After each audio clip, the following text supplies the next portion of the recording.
Jadi program stimulus triwulan kedua 2021 ini berbeda dengan stimulus sebelumnya.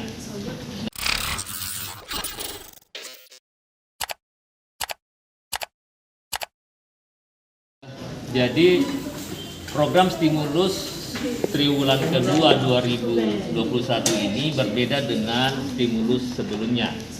Nah, di mana untuk pemotongan atau diskon 50% di triwulan kedua ini berarti bahwa seluruh pelanggan PLN, seluruh masyarakat pengguna listrik sudah wajib membayar listrik.